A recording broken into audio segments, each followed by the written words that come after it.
Hello everyone, my name is Tatsushi Arai. I am an associate professor of peace and conflict studies at Kent State University in Ohio, United States.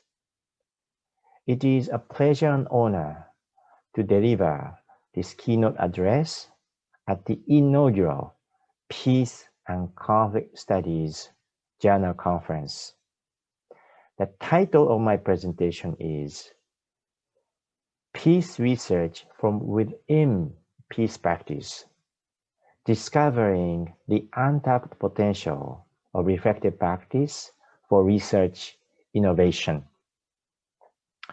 The background of this presentation is that I lived in Rwanda in 1997 to 1998 as a university lecturer and energy representative. And since then, I have worked consistently as a peace building practitioner and later as a peace researcher in about 20 conflict affected countries and societies, mainly in Asia, Sub-Saharan Africa, and the Middle East. One of the interesting discoveries I made in the course of the last 2 decades of my work as a practitioner is that practice generates footprints and artifacts, such as conflict timelines, conflict mappings, rituals, ceremonies, and participant-led case studies. However, neither practitioners or researchers pay attention to the potential use of these artifacts and footprints. So the question I'll be raising in today's presentation is, in what systematic way can we make use of the artifacts and footprints of peace-building practice as data for research innovation? In the context of today's presentation, when I state peace-building practice, I'm referring to activities such as mediation, dialogue facilitation, negotiation, nonviolent action, conflict advising and coaching, dispute resolution system design. I'm aware of many other kinds of practices that exist, and it so happens that these are the practices that form the basis of my presentation today. In essence, I'll be arguing that grounded research on embodied practice would advance the cause of peace building, assisted by a creative use of artifacts and footprints of the kind I am talking about. By embodied practice, I am referring to deep-seated patterns of behavior, feeling, interaction that reveal some fundamental assumptions and motivations about how people act. By grounded research, I am referring to the kind of inquiry that takes place in the midst of a social change and practice, inspired by, learning from, engaging and empowering the people in that context. So with this as a background, let me begin by sharing some slides. There are 5 parts to my presentation. The first part is a review of the conceptual foundations and significance of the research. The second part focuses on the research design, method, and limitations. The third component of my presentation is the first case study, which looks into the conflict resolution dialogues across the Taiwan Strait. The fourth part is the second case study, that focuses on the mobilization for community reintegration and reconciliation in northeastern Nigeria. The final part is the implications and the conclusions. So I have three bodies of literature in mind as a basis for this particular project. The first one is action research and evaluation, which I define as a scientific research for a purposeful social change with an emphasis on a participant-led emancipatory process for decentralizing knowledge production. To illustrate, I would like to share a photo of a Bangladesh female farmers jointly discussing and deciding the priorities in their agricultural development. Action research and evaluation has a cyclical nature. It starts with joint planning, taking action, making observations of the effects, reflecting on what happens, back to planning again. The second body of work I am building on and expanding is a skillful and creative use of artifacts, such as calendars, maps, museum exhibits, sensors. Sociologists and other researchers using these artifacts as data. Analyze how these artifacts reflect collective memory and historical consciousness.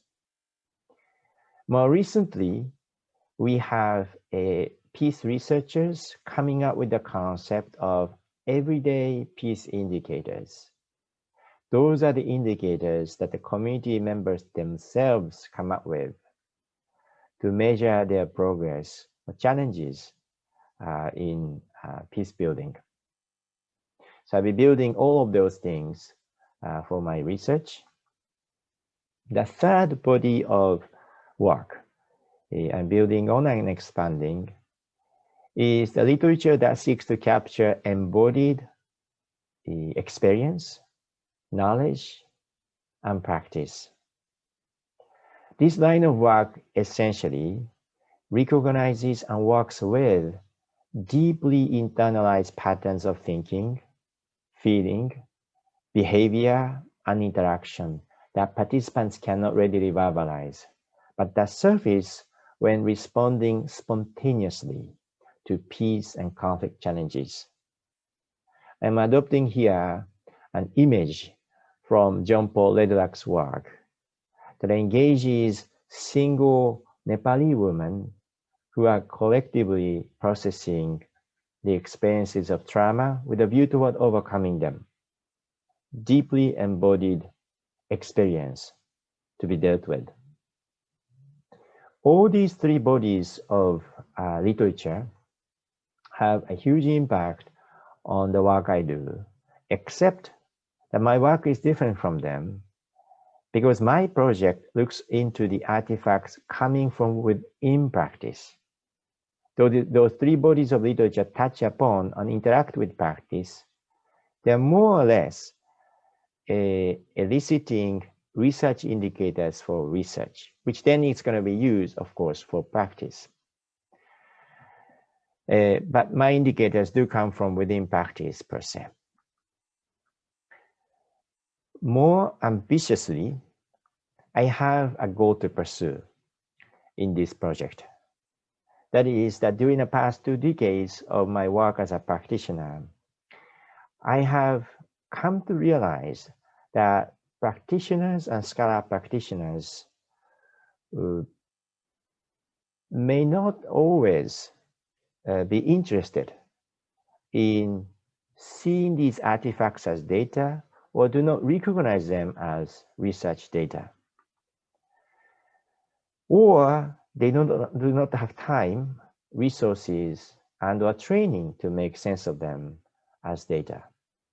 Or they do not have a coherent, usable method to translate the data into a research output.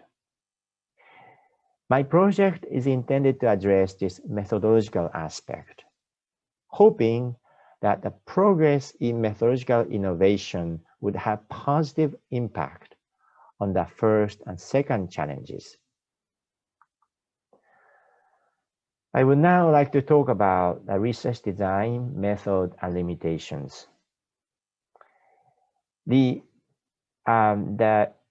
sources of information that I'll be analyzing are the kind of artifacts, study notes, field notes, newsprints, pictures, videos collected from conflict-affected societies in which I have worked since 1997. So to illustrate, I am sharing an image of a Pakistani peace-building practitioners from the federally administered tribal area FATA coming up with a conflict tree which is meant to show why and how the Taliban movement is arising. In effect, the method I'm taking is a content analysis of artifacts and footprints of practice.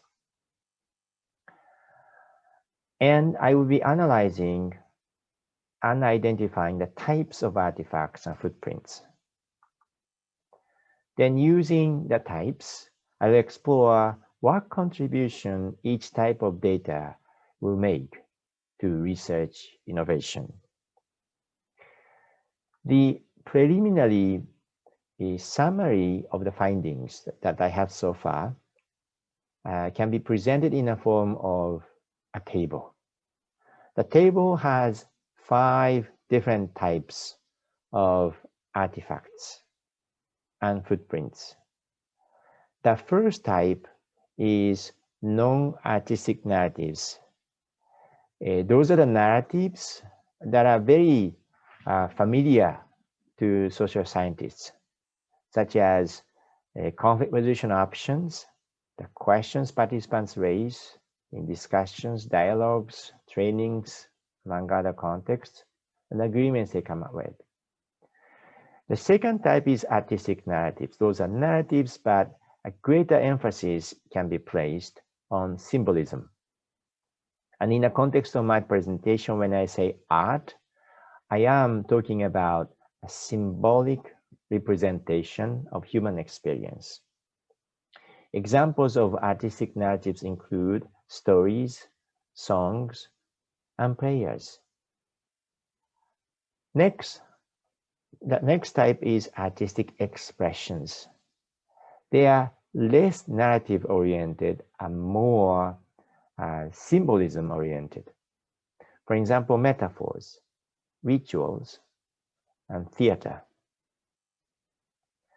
The fourth type is artifacts, which can be distinguished from abstract artistic expressions. We are now talking about concrete objects, such as timelines, mappings, and drawings. The final category is experiential learning exercises. For example, role plays, the site visits the participants do to experience the physical locations associated with conflict memory. Participant-led case studies. Now, I want to parenthetically note that these 5 categories, types are not mutually exclusive necessarily. For example, experiential learning exercises can generate many artifacts or artistic expressions. Let me take you to the other side of this table, where I'm asking how does the collective data categorized in these 5 types contribute to research. I can think of 4 different ways.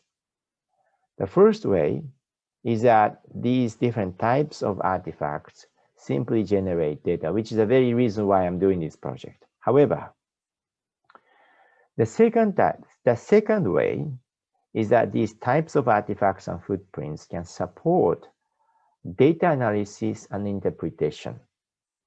And I'll be demonstrating part of this in the subsequent part of my talk.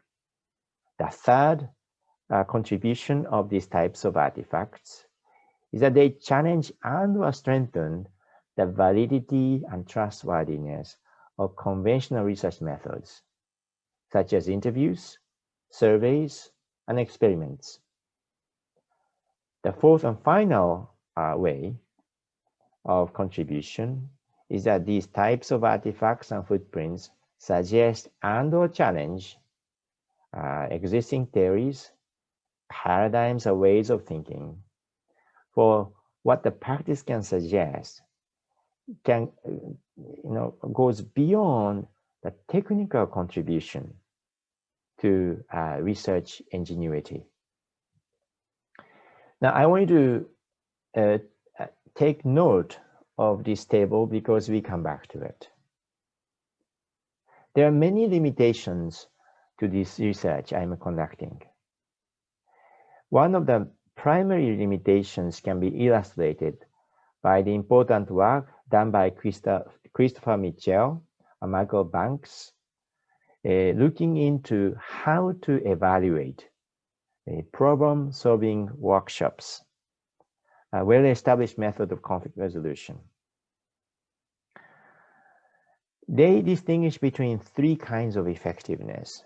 The first is impact, which means the perception of the workshops upon the participants' mindset, way of thinking. The second is the output coming out of the workshops. So, for example, agreements, framework documents, etc. The third part is outcome, which means the successful transfer of output and impact, generating social impact. As you might have noticed, the artifacts and footprints I am referring to are more of the micro level, meaning output and impact level. They're not so much of the macro level, meaning social change for an outcome. And I intend to address more social change or outcome-oriented indicators in one of the future projects. Let me proceed to the first case study and demonstrate how that 4x5 table works. The focus of the case study is a conflict resolution dialogues across the Taiwan Strait. And there are 4 parts to each one of the 2 case studies I'll be doing. The first is the context of the practice. The second is the nature of the practice and my engagement, my role in it. The third is a type of artifacts and footprints. For this particular case study, I'll be focusing on conflict timelines. The fourth is a contribution of these artifacts and footprints to research innovation. The context of this case study is that in 2005, the Chinese government passed the anti-secession law, which in effect stated that if Taiwan moves toward independence, then Beijing is ready to take all necessary means to prevent it. All forms of official communication got cut off across the Taiwan Strait. It is against this backdrop that undergraduate students at Brown University in Rhode Island, United States, decided to bring together 5 civil society delegates each from Taiwan, mainland China, and the United States.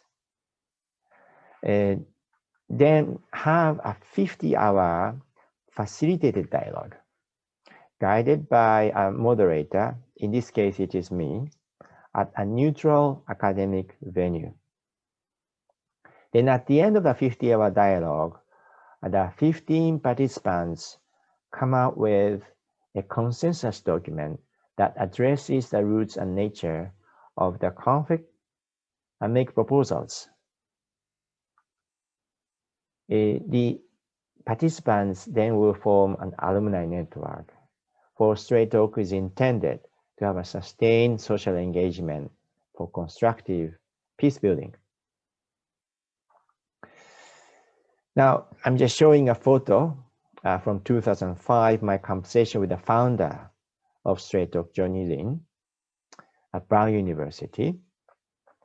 And I am very happy to share with you that our humble beginning at Brown University in 2005 became the source of inspiration. We have had annual dialogues at Brown since 2005. And these dialogues inspired another self-standing chapter of Straight Talk Dialogue in California, hosted by the University of California, Berkeley. Then another series of annual dialogues in Hong Kong, yet another series of dialogues in Taipei. Currently, due to COVID and various other changes in the political dynamics, we are making an adjustment to the original Straight Talk model. But the movement led by the youth, for the youth, is ongoing. An important element of Straight Talk Dialogue is something called walk through history, which is an experiential method to guide the dialogue participants to think of historical memory in a creative fashion. The method was pioneered by Joseph Montefiore, a US diplomat turned conflict scholar. Our adaptation of walk through history consists of asking Taiwanese, mainland Chinese, and American delegates separately to get together and come up with 8 historical events, which in their view are absolutely essential for explaining the origin and evolution of the cross-strait conflict. Each one of the 3 teams will pick a sheet of paper like the ones you see in the picture, write an event that is important for them and the year of that event. As we collect 24 sheets from the 3 teams in total, we line them up as you see in the photo. Then all the 15 participants will stand in a single line behind me. As if to do a ritual walk, we literally walk along those timelines, looking to the right, looking to the left, empathizing and imagining people's experiences associated with those timelines. Now, I was able to facilitate California-based dialogues from 2009 to 2015. And that was in spring. Those dialogues took place in spring. And in the fall, I have been able to facilitate dialogues at Brown University from 2005 till today. And out of those many dialogues came 18 pairs of Chinese and Taiwanese timelines that we have kept as a record. For the sake of this particular project, allow me to set aside US timelines which are interesting, but which will be dealt with in a future project. An important insight for research about the timelines is that each year, each cohort of Taiwanese, Chinese delegates would come up fresh with their timelines without any knowledge of how their predecessors came up with their timelines. So they are not biased by how other teams in other years came up with their timelines. In other words, the timelines become interesting data. Then we have 18 pairs, Chinese and Taiwanese, 36 timelines therefore, and 36 multiplied by 8 events per timeline means 288 events. So what would happen if we compare and contrast these timelines and events to look for salient patterns and differences, to identify trends, meaning continuity and change, within society, between societies, and between events. And explore remembering and forgetting, so to speak, using the continuity and change as a guide.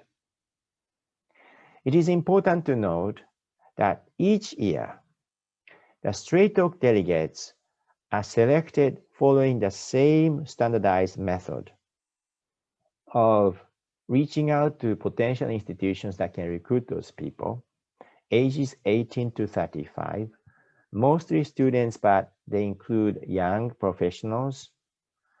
And we do interviews and essay, a review of their essays. Then I, as the same facilitator, will go through the same process again and again and again. And that's the basis of the 18 timelines. I would like now to share with you examples of the timelines. First, from 2005. The Chinese timeline in 2005 started with 221 BC. The Qin dynasty unified China, going back to antiquity, in other words. Then the second event from the Chinese timeline identified 1945, Japan lost World War II, China regained sovereignty over Taiwan. Then came to the end of the timeline where they highlighted, among other things, the anti-secession law, which I described a minute ago. Look at the Taiwanese timeline that started with the post-World War II event that pertains to the domestic violence, the violent events that took place domestically in Taiwan. And then their timeline ended with 2005 anti-secession law. I would like you to take a mental note of this timeline because I'm now moving to a 2008 timeline, 18 timeline. Please compare. The 2018 Chinese timeline started with 1971, when Beijing took over China's seat from Taipei at the United Nations. Their timeline then ended in 2016 when Tsai Ing-wen was elected as a leader in Taiwan. Look at the Taiwanese timeline, which is much, much shorter. They started with 1987, then ended with 2016, the election of President Tsai Ing-wen in Taiwan. So one becomes very curious about the length of the timeline. And I took all the 18 timelines and simply calculated the difference between the first event of each team and the last event of that team. What you see here is that the blue is the Taiwanese timelines, red is Chinese. So with the exception of Taiwanese in 2017 and Chinese in 2017, virtually both Taiwanese and Chinese teams had made a tacit assumption that their conflict history should be confined to the modern era, that the period of about 80 to 90 years, which means that Japanese colonialism, the Japanese withdrawal, those are the kinds of events that should become the beginning of their conflict history and conflict image. They should not go back to antiquity, with the exception of the 2005 timelines you just saw. I mentioned earlier, remembering and forgetting, meaning that historical memories can emerge and disappear.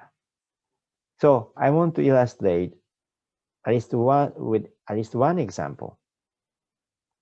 In 2010, China and Taiwan signed an Economic Cooperation Framework Agreement, ECFA. This agreement covered approximately 800 communities and reduced their tariffs traded across the Taiwan Strait. The 2010 Straight Talk delegates, both Chinese and Taiwanese, thought that ECFA is an important event without which they cannot talk about the genesis and evolution of the cross-strait conflict. Then between 2010 and 2014, almost every year, either or both of the two, either side or both sides noted ECFA as important for explaining the cross-strait conflict. However, since 2015, reference to ECFA has completely disappeared. Why?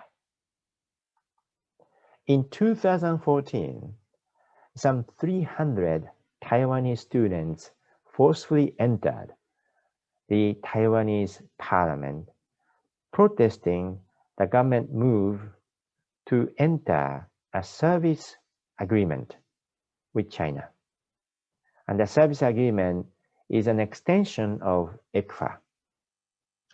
The protest spread not only throughout Taiwan, but also overseas.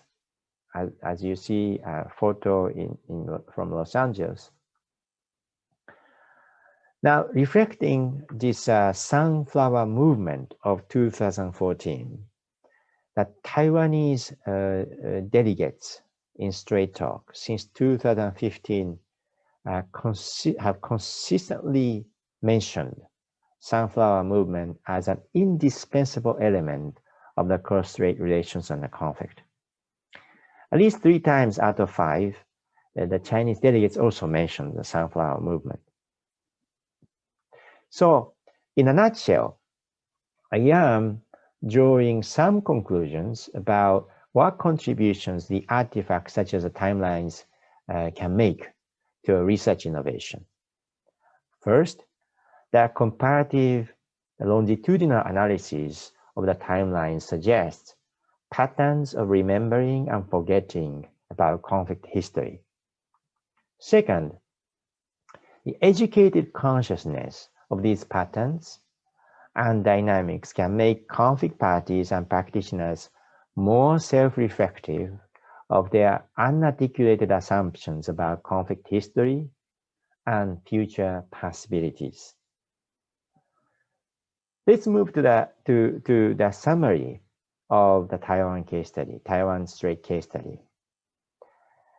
Now, I took timelines as an example of artifacts, and then timelines serve the purpose of generating data. I would like to move now to the second case study that shows a completely different dimension of the project. The second case study is about a mobilization for a community reintegration and reconciliation in northeastern Nigeria.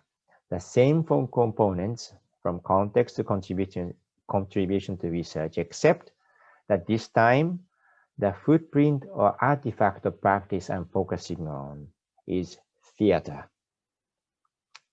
Here's a research site close to the Lake Chad Basin region.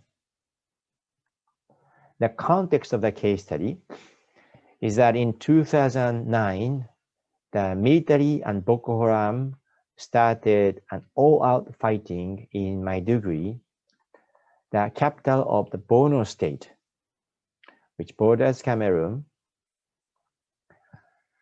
And by 2015, the devastation from the fighting was total in that area, whereby we saw 20,000 people killed and 2.3 million people displaced.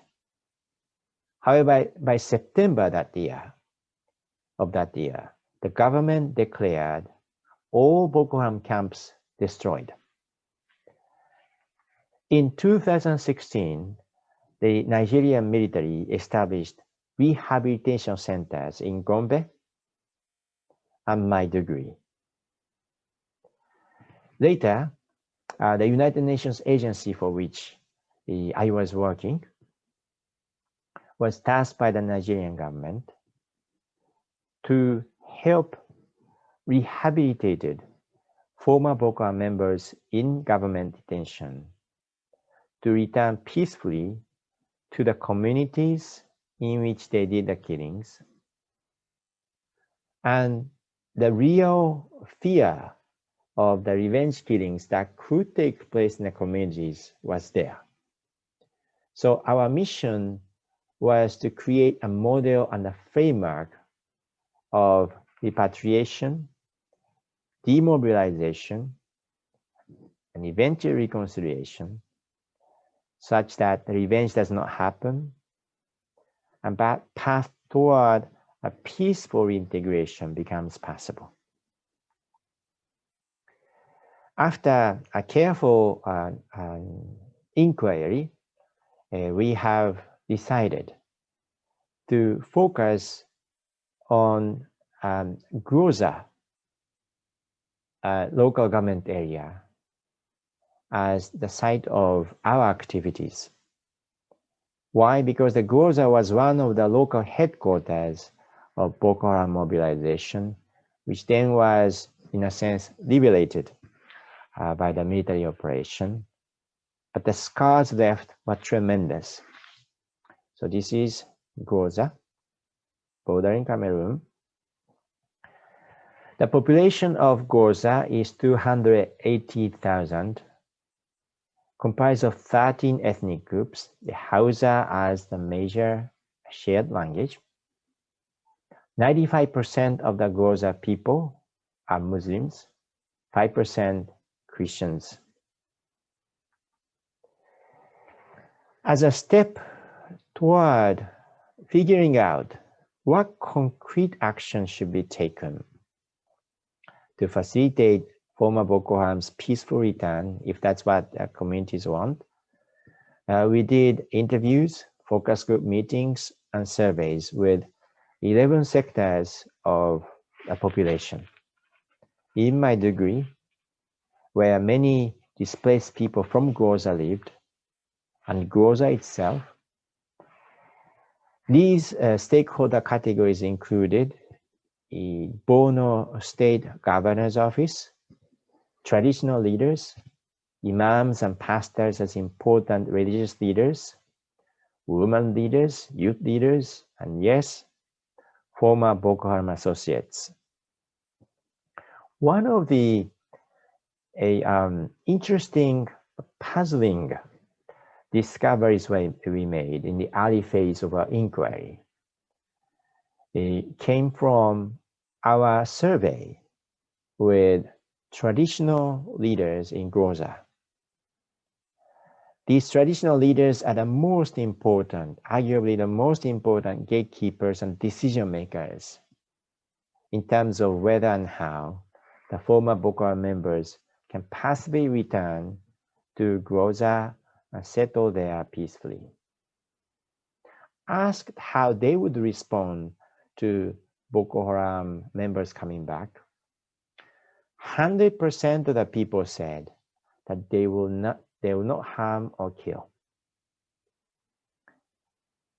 100% of the people say they forgive. And of course, as a researcher, I gently push them to ask, are you sure? And they are absolutely positive. I elicited examples, illustrations as to why they can forgive, and several hands up, and they are so clear about their intention.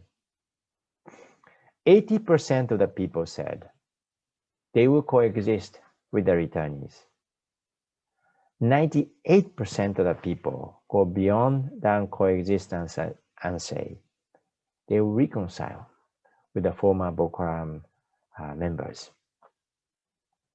Several weeks later, incidentally, I had a chance to sit down with each one of the several former Boko Haram members who didn't go through a government detention, but who walked straight back into the communities of Groza.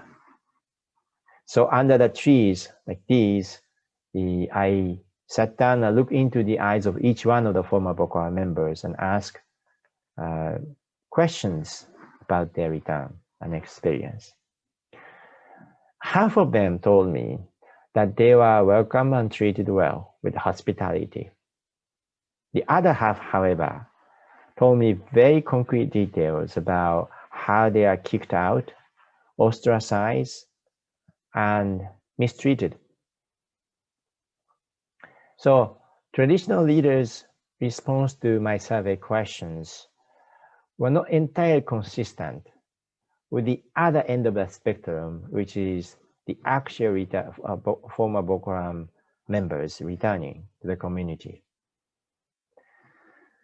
And this point is important because as a result of these research activities, together with the community members, we have decided that what's needed for Groza is for them to establish a Nigerian-led reconciliation and reintegration committee that would continuously mobilize the committee members about reconciliation challenges and facilitate a possible return of Boko Haram returnees.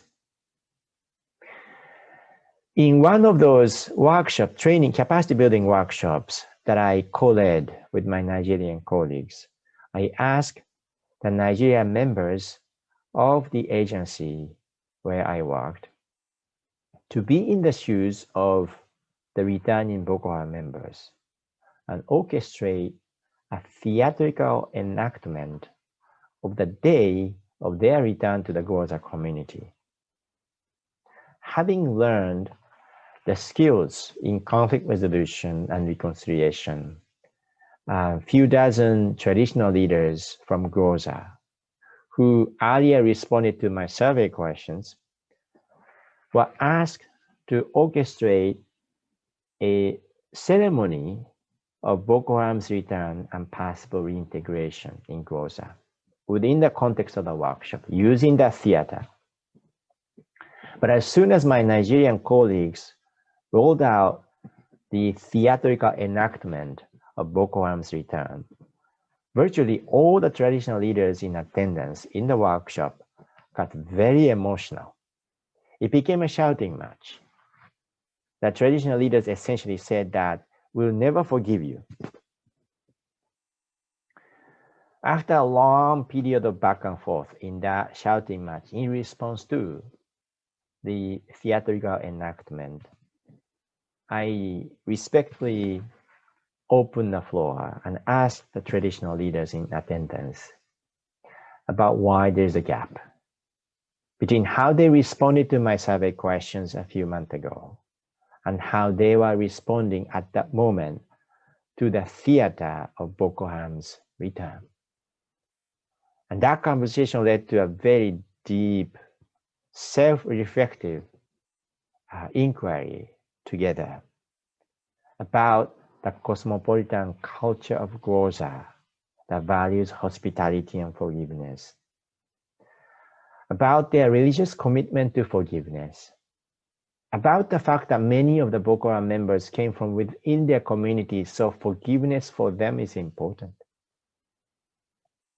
But all these virtues of forgiveness that are so deep in their culture come hand in hand with the reality of the traumas, helplessness, the sorrow, and grief associated with the memory of the violence. And these conversations led to a very deep places about the challenges of reconciliation that cannot be reduced to an ideal norm of forgiveness. So, in other words, without using any technical scientific language, we got into a collective healing process. These and other activities led to a successful launch of a pioneering reintegration and reconciliation committee in Groza 2 months later. So I'm showing the pictures from the inauguration ceremony to launch the Reintegration Reconciliation Committee in GROZA. I'm very happy to report that this GROZA model of the Reintegration Reconciliation Committee got replicated in 8 additional locations throughout northeastern Nigeria. And each one of these committees is doing an important but very difficult work, public mobilization, dialogue toward forgiveness and reconciliation. Now, back to the research part of this case study. What are the contributions, the footprints of practice, in this case, a theater, an emotionally responsive theater, making to a research innovation? There are 2 contributions they're making. One is that the participants' interaction with the theatrical enactment enable them to openly discuss their deep-seated feelings about the insurgents' return and the reconciliation challenges. The second contribution is that the participants' candid reflections on the suppressed feelings contradicted the survey response, but also helped us understand and contextualize the deep cultural meaning of the survey result. In other words, on the surface, the theater contradicted the validity and trustworthiness of conventional research methods such as a survey. But it supplemented the survey result by enriching and deepening the interpretation of the survey result, which was also authentic in its own sense. To summarize the Nigerian case study, I used a theatrical enactment as an example of artistic expressions, which then contributed to the strengthening of the validity and trustworthiness of the survey method we used. Now we are coming to the implications and conclusions of this presentation. I want to go back to one of the conceptual foundations of this project, which is about action research, and pose a question. How do artifacts and footprints of peace-building practice expand research action? I will be arguing 4 points.